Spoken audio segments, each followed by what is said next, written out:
오늘 주시는 말씀은 히브리서 11장 29절 말씀입니다. 우리 한 절 말씀 함께 읽도록 하겠습니다. 믿음으로 그들은 홍해를 육지같이 건넜으나 애굽 사람들은 이것을 시험하다가 빠져 죽었으며. 아멘. 여러분, 우리는 2020년의 마지막 시간에 서 있습니다. 올 한 해를 돌아보면 참 기가 막힌 한 해였습니다. 우리가 가장 많이 말하고 가장 많이 들은 표현이 무엇일까 제가 생각해 보니까 아마 한 번도 경험하지 못한 한 해, 이 표현이 아닐까 싶습니다. 지금 우리가 살고 있는 세상은 지금까지 우리가 알던 그런 세상이 아닙니다. 우리 신앙생활에서 가장 중요한 예배도 대면 예배가 멈춘 지 10개월이 지나가고 있습니다. 그리고 이러한 상황이 현재 진행형 아닙니까?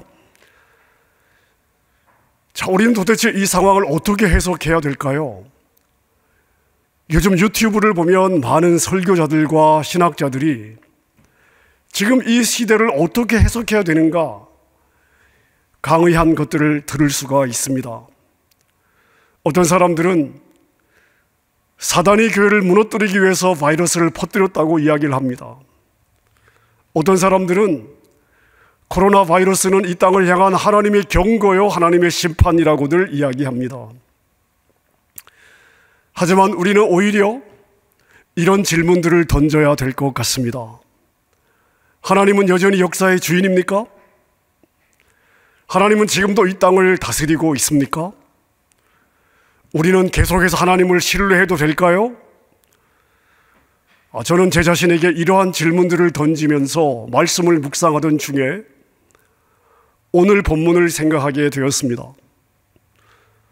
오늘 본문은 출애굽한 이스라엘 백성들이 홍해 앞에 섰던 사건을 기록하고 있습니다.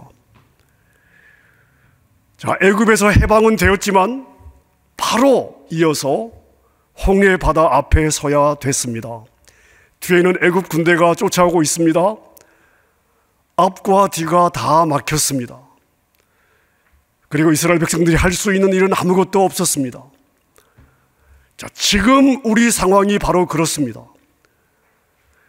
바이러스를 사단이 주었건 아니면 하나님께서 주었든 교회에서 가장 중요한 대면 예배가 멈추었습니다. 모여야 공동체고, 섬겨야 공동체고, 함께 예배해야 공동체고, 전도에서 영혼을 얻는 것이 공동체의 존재 이유인데, 이것들이 가능해야 공동체인데, 이게 지금까지 우리의 상식이었습니다. 자, 그런데 지금의 상황에서 교회가 할 수 있는 것이 아무것도 없습니다. 함께 서로 믿음의 가족들끼리 얼굴을 보는 것조차 부담을 가져야 되는 그러한 상황입니다. 그러다 보니 성도들의 마음이 위축되어서 전도는 엄두를 내기 어려운 상황 같습니다. 송구영신 예배를 준비하면서 제가 이 구절이 생각났던 이유는 현재 우리가 맞닥뜨린 교회의 상황과 홍해 앞에 서 있던 이스라엘 백성들이 비슷하게 느껴졌기 때문입니다. 자, 그렇다면 우리는 홍해 사건의 배경을 볼 필요가 있습니다. 자, 이스라엘 백성들을 홍해로 이끄셨던 분은 바로 하나님이셨습니다. 자, 그럼 하나님께서 자기 백성들을 홍해 바다에서 다 죽이려고 출애굽을 시켰을까요? 아닙니다. 그럴 리가 없습니다. 자, 홍해 바다 앞에 서면 도망갈 곳이 없다는 것을 하나님이 몰랐을까요? 아니요, 몰랐을 리가 없습니다. 자, 그럼 하나님은 왜 홍해로 데리고 오셨을까요? 출애굽기 13장 17절에 그 이유가 나와 있습니다. 제가 한번 읽겠습니다. 그들이 블레셋 사람의 땅을 거쳐서 가는 것이 가장 가까운데도 하나님은 백성을 그 길로 인도하지 않으셨다. 그것은 하나님이 이 백성이 전쟁을 하게 되면 마음을 바꾸어서 이집트로 되돌아가지나 않을까 하고 염려하셨기 때문이다. 자, 애굽에서 나온 것은 가나안으로 가기 위해서였습니다. 그리고 블레셋 땅을 통과하면 빨리 가나안으로 들어갈 수 있었습니다. 하지만 하나님은 그 길로 인도하지 않으셨습니다. 왜냐하면 블레셋 땅을 통과하면 블레셋과 전쟁을 해야 되는데, 전쟁을 한 번도 해보지 못한 이스라엘 백성들이 애굽으로 돌아가야 되겠다고 할 수도 있었기 때문입니다. 자, 그럼 하나님은 왜 하필 이스라엘 백성들을 꽉 막힌 홍해로 데리고 오셨을까요? 출애굽기 14장 4절에 그 이유가 기록이 되어 있습니다. 제가 읽겠습니다. 나는 바로와 그 군대를 물리침으로써 나의 영광을 드러낼 것이니 이집트 사람들이 이것으로 보고서 내가 주인임을 알게 될 것이다. 자, 여러분, 여기에 하나님께서 홍해로 데리고 나오신, 홍해의 사건을 통해 의도하신 목적이 기록이 되어 있습니다. 그 목적이 무엇입니까? 그동안 이스라엘 백성들을 괴롭혔던 애굽 바로왕과 애굽 군대들을 다 전멸시키기 위한 것입니다. 그래서 이스라엘 백성들 하여금, 야, 우리 하나님이 진짜 왕이시구나, 이것을 가르쳐주고 싶으셨습니다. 사람의 눈에는 홍해 때문에 이스라엘 백성들이 다 죽을 것처럼 보였지만, 사실은 이스라엘 백성들에게 하나님이 얼마나 위대한 분이신지를 보여주기 위해서였던 것입니다. 여러분, 그래서 제가 여러분에게 늘 강조하지 않습니까? 어떤 상황에서도 눈에 보이는 그 상황이 아니라 하나님을 먼저 볼 수 있어야 된다. 어떤 상황도 육신의 관점, 상식의 관점이 아니라 하나님의 관점으로 보고 그 하나님의 관점으로 해석할 수 있어야 된다. 아멘입니까? 그리고 그 하나님의 관점으로 보면 우리는 어떤 상황에서도 다음과 같이 고백할 수 있습니다. 하나님은 항상 옳으십니다. 광야는 과정입니다. 우리는 잘 될 수밖에 없습니다. 아멘입니까? 자, 여러분 기억하십시오. 홍해 앞에 서 있었던 이스라엘 백성들은 그 홍해 바다 앞에서 그냥 죽는 걸로 생각했습니다. 하지만 하나님은 이스라엘 백성들에게 그들의 하나님이 얼마나 위대한 하나님이신지를 보여주고 싶으셨던 것입니다. 이스라엘 백성들은 애굽 군대가 가장 강한 적이라고, 가장 강한 군대라고 생각했습니다. 하지만 하나님이 더 강하신 용사임을 보여주고 싶으셨던 것입니다. 우리가 지난 2000년 교회 역사를 보면 이것은 언제나 비슷한 패턴으로 반복되어 왔습니다. 모진 핍박과 어려움으로 교회가 문을 닫습니다. 신앙생활이 멈추어져 버립니다. 그리스도인들은 더 이상 정상적으로 모일 수 없고 예배할 수 없고 신앙생활을 할 수가 없습니다. 교회가 할 수 있는 일은 아무것도 없어 보이고 이제는 교회가 끝난 것처럼 보입니다. 자, 그런데 그건 그 당시 그 상황 안에 있을 때 그렇게 느껴졌을 뿐입니다. 교회와 성도들은 그러한 어려운 상황들을 지나면서 하나님은 어떤 상황보다 크고 하나님은 어떤 적보다 강하다는 사실을 확인할 수 있었습니다. 교회는 그 핍박 때문에 더 부흥했고 성도들의 신앙은 더 깊어지고 단단해졌습니다.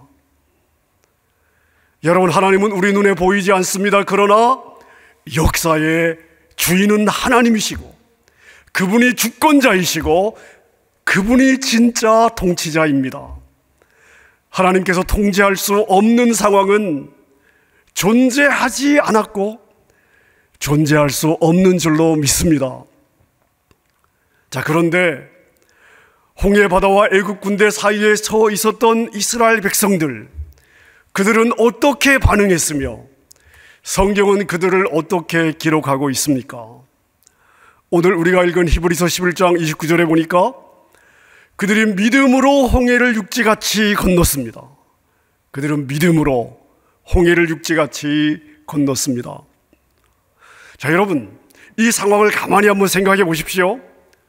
이스라엘 백성들 앞에 홍해 바다가 있습니다. 그런데 홍해 바다가 갈라지면서 육지가 생겼습니다.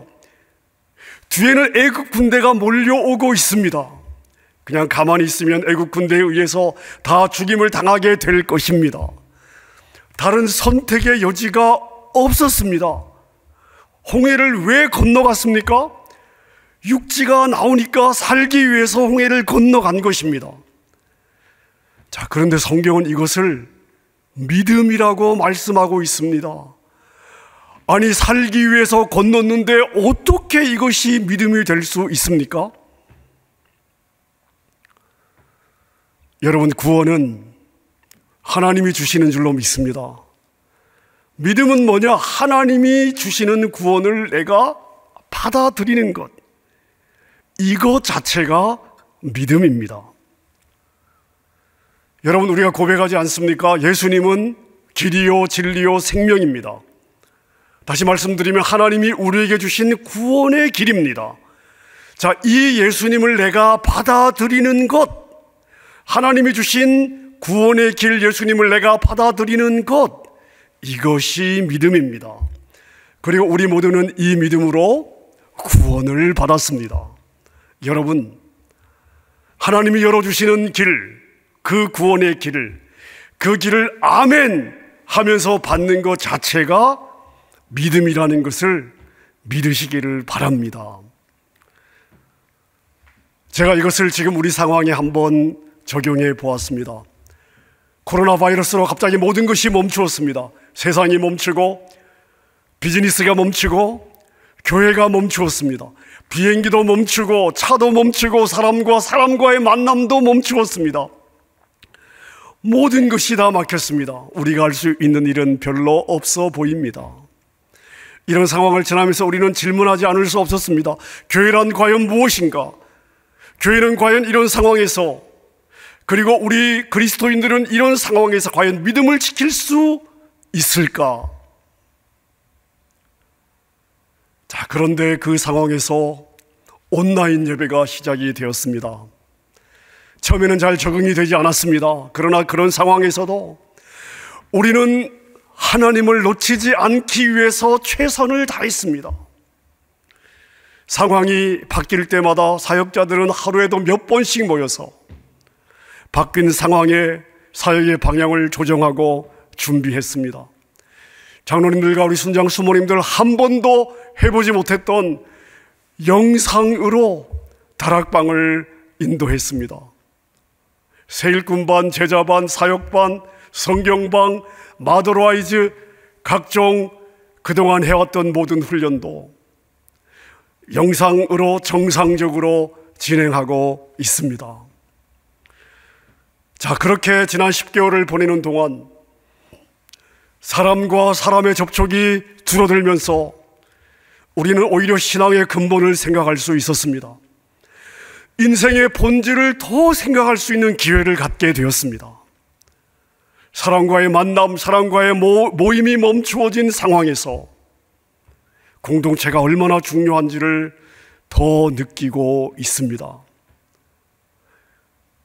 자, 그럼 여러분 보십시오. 팬데믹으로 인하여 모든 것이 멈춘 것 같았지만 하나님은 변함없이 우리를 사랑하셨고 변함없이 우리를 보호해 주셨으며 변함없이 우리와 동행해 주셨습니다. 우리는 흔들리지 않았고 오히려 더 진지하게 주님을 사랑합니다. 예수님의 보혈은 여전히 우리의 심장 안에서 움직이고 있습니다. 우리는 성령의 음성을 더 사모하며 그 음성을 날마다 듣고 있습니다. 또한 변함없는 신뢰와 사랑을 하나님께 드리고 있습니다. 여러분, 그래서 우리는 기억해야 됩니다. 어떤 상황에서도 하나님은 이 땅의 통치자인 줄로 믿습니다. 어떤 상황에서도 우리와 동행하시고 우리를 보호해 주실 것입니다. 설사 지금 내 눈에 내일이 보이지 않는다 하더라도 하루하루를 주님을 의지하고 살면 우리를 최상의 길로 인도해 가실 것입니다. 땅의 상황에 꺾이지 않고 하루하루 주님을 의지하며 사는 것 자체가 믿음의 여정이 되는 것입니다. 하나님은 어제나 오늘이나 내일이나 변함이 없습니다. 우리가 만나는 상황은 하루하루가 다 다를 수 있지만 하나님은 어제나 오늘이나 내일이나 변함이 없으십니다. 그렇기 때문에 그 하나님을 향한 우리의 믿음도 흔들림 없이 한결같을 것입니다. 그래서 제가 오늘 설교 제목을 이렇게 잡아보았습니다. 변함없는 하나님께 한결같은 믿음을.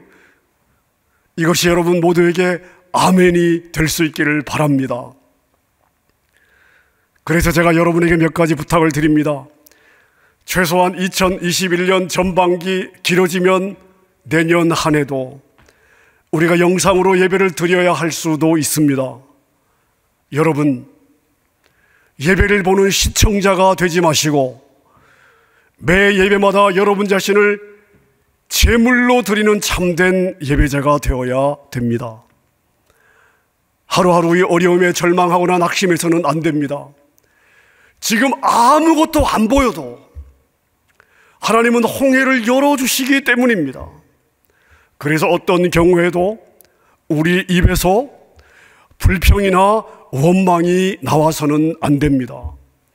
오히려 아무것도 보이지 않을 때 하나님이 어떻게 나의 이 홍해를 갈라주실까 감사와 기대가 우리의 믿음, 우리의 삶의 특징이 되어야 될 것입니다. 모든 것이 막혔을 때에 육신의 정욕과 혈기에 의해서 지배당하는 인생이 아니라 모든 것이 막힌 것처럼 보이는 바로 그때에 오히려 성령 하나님을, 그분의 인도하심을 기대하고 그분의 인도하심을 받는 것, 여러분, 이것이 성령의 사람이고 우리 모두가 성령의 사람으로 살아가야 될 것입니다. 사랑하는 여러분, 2020년에도 하나님은 변함없이 우리 하나님이 되어주셨습니다. 그리고 이 하나님은 2021년도에도 변함없이 저와 여러분의 하나님이 되어주실 것입니다. 그 하나님께 한결같은 사랑과 믿음을 드리는 우리 모든 성도님들 되시기를 주님의 이름으로 축원합니다.